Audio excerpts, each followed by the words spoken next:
అందరికీ నమస్కారం. ఈరోజు నేను ఈ వీడియోతో మీ ముందుకు ఎందుకు వస్తున్నానంటే, రాయపాటి రంగారావు అంట. అతను ఎవరో కూడా తెలియదు. ఒకసారి చూడండి ఏం మాట్లాడుతున్నాడు.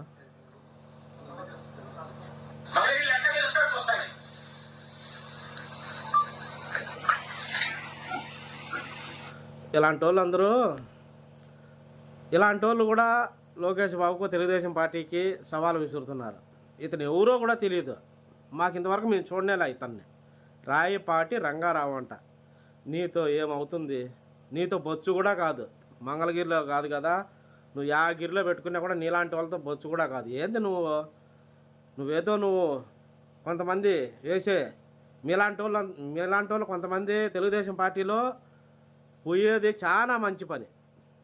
నువ్వు అని కేసీఆర్ నాని అని మీలాంటి వారందరూ ముందు పార్టీలో ఉంటూ కూడా ఎనుకు గోతులు దిగే రకం మీరు. మీలాంటి వారు పోవడం మాకు చాలా, తెలుగుదేశం కార్యకర్తలకు చాలా సంతోషం. పోతా మీకు ఇదేం పోయే కాలము. పోండి మీరు. మంగళగిరిలో ఎట్టా గెలుస్తా. మళ్ళా మీరు వచ్చేది ఇడికేరా నాయనా, మీరు అది మర్చిపోతారేమో. మళ్ళీ ఏ ముఖం పెట్టుకొని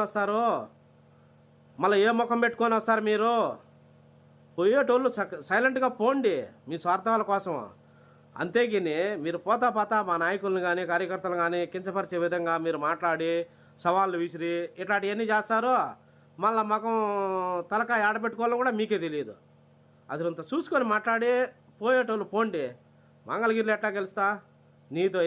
నీవు కాదు కదా, నీ సైకో జగన్ వచ్చినా కూడా బొచ్చు కూడా ఓడదు మంగళగిరిలో. ఈసారి నారా లోకేష్ బాబు గారు భారీ మెజార్టీ గెలుస్తున్నాడు మంగళగిరిలో. ఇది గుర్తుపెట్టుకొని మాట్లాడండి. ప్రతి ఓడు మన జాతీయ నాయకులను కానీ నారా లోకేష్ బాబుని కానీ ప్రతి ఓడు పోయేవాడు పోకుండా ఏదో ఒకటి మాట్లాడేసి పదాము అక్కడ పోతే మాకు ఏదో లబ్ధి పొందుతుంది అనుకున్నారేమో. మీకు లబ్ధి కాదు కదా. మిమ్మల్ని పాతాళానికి పాతేస్తాడు వాడు, సైకోగాడు వాడు. మీలాంటి వాళ్ళను వాడుకొని పాతాళానికి పాతేస్తాడు వాడు, సైకో. అది గుర్తుపెట్టుకోండి. తెలుగుదేశం ప్రభుత్వం అధికారంలోకి వస్తూ ఉంది. ఖచ్చితంగా మీలాంటి వారు ఎన్ని కుట్రలు చేసినా, ఎన్ని కుతంత్రాలు చేసినా ఆంధ్రప్రదేశ్ ప్రజలు మారినారు. మీరు కాదు మారాల్సింది. ఆంధ్రప్రదేశ్ ప్రజలు తెలుసుకున్నారు. ప్రజలు మారినారు. ఖచ్చితంగా తెలుగుదేశం పార్టీ 2024లో ఈ సంవత్సరంలో అధికారంలోకి వస్తూ ఉంది. మీలాంటి వారు అందరూ కూడా ఎక్కడ ఉంటారో కూడా కనపడరు. అడ్రస్ ఇప్పుడు వాగిన వాళ్ళు అందరూ కూడా. ఇది ప్రతి ఒక్కరూ గుర్తుపెట్టుకోండి. అందరికీ ధన్యవాదాలు.